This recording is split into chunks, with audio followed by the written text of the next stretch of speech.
नमस्कार।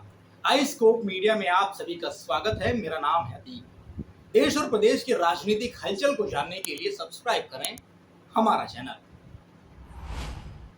बात 2007 की है। उत्तर प्रदेश के विधानसभा चुनावों में बहुजन समाज पार्टी ने पहली बार अकेले दम पर बहुमत हासिल कर राजनीतिक पंडितों को चौंका दिया। मायावती ने इस बड़ी जीत के लिए दलितों, मुसलमानों के साथ ब्राह्मणों को विशेष श्रेय दिया। बसपा की इस जीत को आगे चलकर सोशल इंजीनियरिंग का नाम दिया गया। खबरें छनकर आती रहीं कि इस सोशल इंजीनियरिंग फॉर्मूले को लाने वाले मायावती के सबसे करीबी नेता सतीश चंद्र मिश्र थे। बहरहाल 5 साल मायावती ने राज किया, लेकिन 2012 के विधानसभा चुनावों में समाजवादी पार्टी ने इस फॉर्मूले की हवा निकाल दी।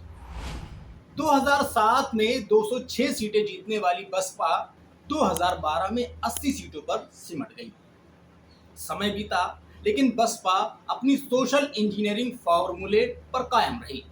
लेकिन मायावती अब अपने वोटरों से दूर होती जा रही थी। उनका सार्वजनिक तौर पर निकलना ना के बराबर हो गया।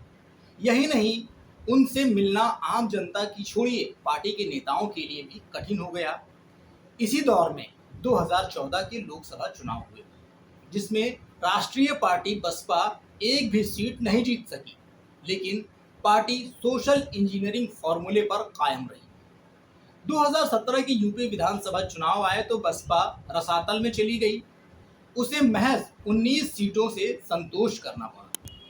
लगातार हारों से एक तरफ पार्टी के तमाम पुराने नेता बसपा छोड़कर जाते रहे, लेकिन दूसरी तरफ सोशल इंजीनियरिंग जारी रही। इसके बाद 2019 के लोकसभा चुनाव में बसपा ने सपा के साथ गठबंधन किया, लेकिन यहां उसे सोशल इंजीनियरिंग फॉर्मूले की बजाय समाजवादी पार्टी के साथ का भरपूर लाभ मिला और 10 सीटें जीतकर वह यूपी में भाजपा के बाद दूसरा सबसे बड़ा दल रही। लेकिन चुनाव बाद ही मायावती ने ये कहते हुए गठबंधन तोड़ लिया कि समाजवादी पार्टी से उसके वोट नहीं मिले। बसपा के वोट जरूर सपा को गए। हालांकि तथ्य ये था कि समाजवादी पार्टी लोकसभा चुनाव में महज 5 सीटें ही जीत सकी थी। बहरहाल 2022 में यूपी विधानसभा चुनाव आए तो बसपा ने एक बार फिर अपने सोशल इंजीनियरिंग फॉर्मूले को पूरी ताकत के साथ आगे बढ़ाया। बसपा ने सबसे पहले ब्राह्मण वोटरों को लुभाने के लिए प्रबुद्ध सम्मेलनों का आयोजन किया। सतीश चंद्र मिश्रा और उनके परिवार ने इस अभियान का नेतृत्व किया। उन्होंने पूरे प्रदेश में तमाम सम्मेलन किए। इसमें पूर्व मंत्री और सतीश चंद्र मिश्रा के करीबी माने जाने वाले नकुल दुबे ने भी बढ़ चढ़कर हिस्सा लिया, लेकिन नतीजा सिफर रहा।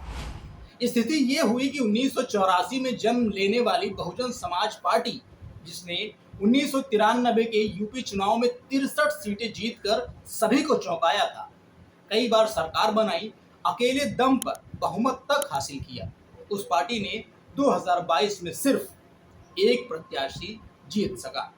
आज बलिया के रसड़ा से उमाशंकर सिंह विधानसभा में अकेले विधायक हैं। 2012 के बाद से मायावती और बसपा का ग्राफ इतनी तेजी से गिरा कि अब उन्होंने गंभीरता से अपनी सोशल इंजीनियरिंग फॉर्मूले पर ध्यान देना शुरू किया है। इसका इशारा कहीं ना कहीं रामपुर और आजमगढ़ के लोकसभा उपचुनावों में देखने को मिल रहा है। मायावती अब दलित ब्राह्मण मुस्लिम फॉर्मूले को छोड़ वापस पुराने दलित फॉर्मूले पर लौटती दिख रही हैं। आजम खान की खाली की गई सीट पर बसपा ने उम्मीदवार नहीं खड़ा कर एक तरह से आजम खान के गुट को वॉकओवर दे दिया है। वहीं दूसरी तरफ अखिलेश की खाली की गई आजमगढ़ सीट पर शाह आलम उर्फ गुड्डू जमाली को उतारकर दलित मुस्लिम वोट बैंक पर नजरें गड़ा दी हैं। अब बुधवार को जारी की गई बसपा की स्टार प्रचारकों की लिस्ट में 40 नामों में सतीश चंद्र मिश्रा का नाम नहीं मिला। ये पहली बार है जब स्टार प्रचारकों की लिस्ट में सतीश मिश्रा का नाम गायब था। वह बसपा में मायावती के बाद दूसरे सबसे कद्दावर नेता माने जाते रहे हैं। वैसे कुछ दिन पहले मायावती ने नकुल दुबे को भी पार्टी से बाहर का रास्ता दिखाकर अपनी मंशा जाहिर कर दी थी। नकुल दुबे को प्रियंका गांधी ने कांग्रेस ज्वाइन करा लिया है। अब सतीश चंद्र मिश्रा का नाम स्टार प्रचारकों की सूची में नहीं आने के बाद से लखनऊ के सत्ता के गलियारे में चर्चाएं तेज हैं। कहा जा रहा है कि मायावती का ब्राह्मण वोट बैंक से मोह भंग हो चुका है।